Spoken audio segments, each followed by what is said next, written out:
পড়ে গিয়ে হাত পা ভেঙে যেতে পারে, এতটা স্লিপ হয়ে গেছে। যত টবের মাটি আছে ধুয়ে ধুয়ে মুড়ির মুখগুলো এতটা স্লিপ, পা দিলেই মনে হচ্ছে পড়ে যাব। অবস্থা তো খুবই খারাপ। তাই ঝটপট বালতি হাতে করে চলে আসলাম ছাদে।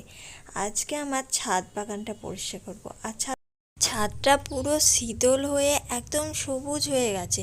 তার সাথে সবুজ সবুজ গাছগুলো দেখতে তো সুন্দর লাগছে, গাছের গোড়াগুলো দেখে আর সুন্দর লাগছে না।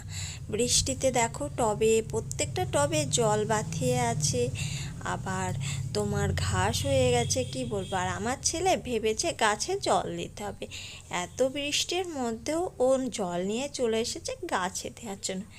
আমি এসেছি টব থেকে জল ফেলতে, আর ও এসেছে জল দিতে। কি আর বলবো, বাচ্চা, কিছু বলার নেই।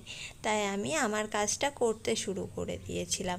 টবের কিছু গাছ তুলে ফেললাম, যেহেতু প্রচুর ঘাস হয়ে গেছিলো আর ছোট ছোট চারাও হয়েছিল বটকৃষ্টের অনেকগুলো, তাই সেগুলোকে তুলে ফেললাম। আর ছাদের এই দিকে দেখো কতটা কাদা জমে গেছে, কাদাগুলো পা দিয়ে তুলে দিলাম, আর ওই মুড়িটা দিয়ে নিচে চলে যাচ্ছে। এই যে দেখছো অবস্থাটা কেমন, এখানে পা দিলে যে কেউ যখন তখন পড়ে যেতে পারে। আবার এই দিকে বাগানের ভেতরে দেখো এই মুড়িটাও একটু ডাউন মতো হয়ে আছে, এই সামনেটাতেও কাদা হয়ে গেছে। মেঘটা এতটাই অন্ধকার যে মনে হচ্ছে যখন তখন বৃষ্টি চলে আসবে। তাই ভাবলাম বৃষ্টি আসার আগে এই কাজটা করে দিয়ে আসি, তাহলে বৃষ্টিতে ধুয়ে চলে যাবে। তা এখন তো আমার এই সাইডের বাগানের কাজটা করা কমপ্লিট হলো, অত সুন্দরভাবে না হলেও কিছুটা হয়েছে। আর এখন আমি যাব ওই ছাদে, ছাদের ওই দিকেও দু চারটি গাছ আছে, সেই গাছগুলোর অবস্থা কেমন সেটাই দেখার জন্য যাওয়া। তাই এই যে আমার অ্যাডিনিয়ামের চারাগুলো দেখছো, চারাগুলো তো বেশ ভালো আছে, একবার করে ফুল হয়ে গেছে। এগুলো কিন্তু একটাও কেনা গাছ না, সব চারা। তাই অ্যাডিনিয়াম গাছের গোড়াতে জল জমে গিয়েছে, তাই ওই গাছগুলো একটু পরিষ্কার করে দিচ্ছিলাম, আর তোমার জলগুলো ফেলে দিচ্ছিলাম কাত করে। আর এই দেখো মেঘের অবস্থাটা দেখো কেমন কালো হয়ে গেছে না, মনে হচ্ছে এক্ষুনি বৃষ্টি চলে আসবে। আর জোরে জোরে কিন্তু হাওয়াও হচ্ছিল। আর সকালবেলায় যেহেতু আমি এসেছি, বৃষ্টি তো টুপটাপ টুপটাপ করে পড়ছিল, এক আধটু বৃষ্টি হচ্ছিল মনে হচ্ছে।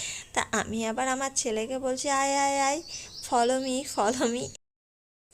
এদিকে কিন্তু ফুল গাছ নয়, এদিকে ঘাস ফুল হয়েছে, দেখছো ঘাসের কত বাগান, কত বড় বড় হয়ে গেছে। সেগুলো বৃষ্টিতে ভেজাতে একটু করে টানলে গোড়া থেকে একদম উঠে আসছে। গোড়া থেকে উঠলে কি হয় বলো তো, কিছুদিন তো কম হবে, হবে তো ঠিকই, ঘাস কোনো রকমেই বন্ধ করা যাবে না, ঘাস হবে কটা দিন কম হবে।